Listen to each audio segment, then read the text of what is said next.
Sure, sure. Seems like it's been forever since we played. Looking forward to getting back on the field Thursday night.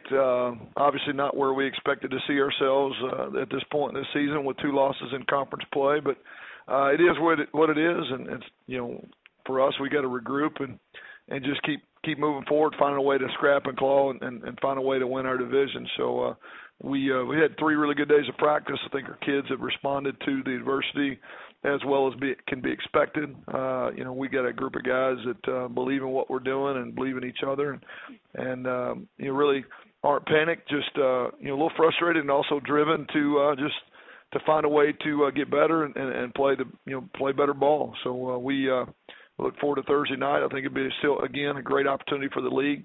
When you play a midweek game, as frustrating as the schedule can be, it's great for the league, and we want to go out and represent both us and the league well. So we're looking forward to that.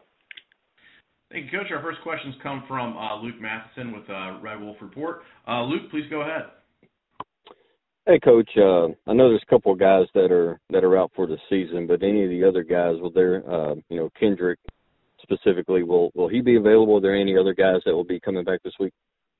We're still day-to-day on a handful of guys. Injuries have kind of been plaguing us the last few weeks. As you mentioned, we've got a handful out for the year. I think probably as many as 8 or so total at this point, and then several that are trying to fight through injury. If we played today, Kendrick would not be ready. I'd like to think that maybe by Thursday night he could be helpful on a limited basis, but as of right now, he's still day-to-day, and there's several others that are in the same situation. So we're next man up kind of mentality. We're pretty thin, and we knew that going in, that we had to have be very fortunate in terms of injuries because the roster size is pretty small. But I think guys have handled it. We're playing a lot of freshmen to try to make up the ground, and hopefully we'll get a few of these guys back towards the end of the season, if not sooner.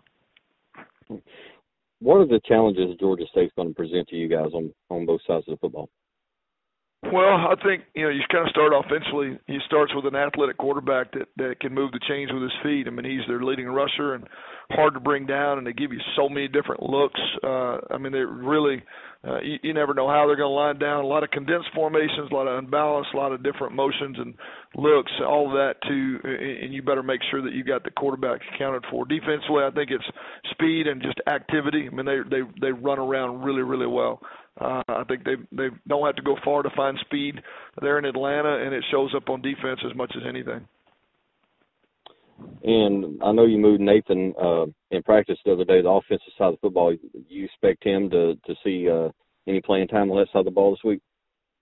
A little bit. We'd like to, it's not something you can just throw him in immediately without some issues. I mean, he's got to get caught up to speed. But he's got the skill set from high school. He's played a lot of wideout. He's natural at that. It's just learning what to do and when to do it. He'll still have some opportunities to help us in some sub-packages on defense. So it's the nature where we're at. It's not what we wanted to do, but it's what we felt like we needed to do, and he's handled it really, really well. Thank you. Sure. All right, thank you, Luke, and thank you, Coach. We have one more jumping in there, Okay. Tim Smith. Right. Tim, please go ahead. Penny Hart has certainly been one of the best players in the Sun Belt the last few years, the wide receiver from Georgia State.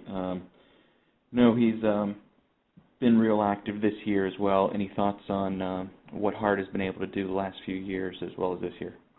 Well, he's definitely a guy you got to know where he's at all the time. I mean, we know he's one of the best in the league, one of the best in the country, and we've seen him a couple of times, and he's always played well. I think one of the things we have to do is try to make them uncomfortable in the backfield so that they don't have time to find him, and then with that being said, you got to make sure we cover him smart. We can't just leave him in situations where he's one-on-one. We always got to know where help's coming from if we are in man coverage on him. And if we can disrupt the backfield, make the quarterback uncomfortable, and then have a good idea of who's working with who and how we can help to take away, what we think is a huge weapon for him and one of the best in the league, then I think it gives you a chance. But you do have to be aware. I think it starts with just identifying where they've got him and what they're trying to do, and then pressure and uncomfortable situations for the quarterback are your best defense.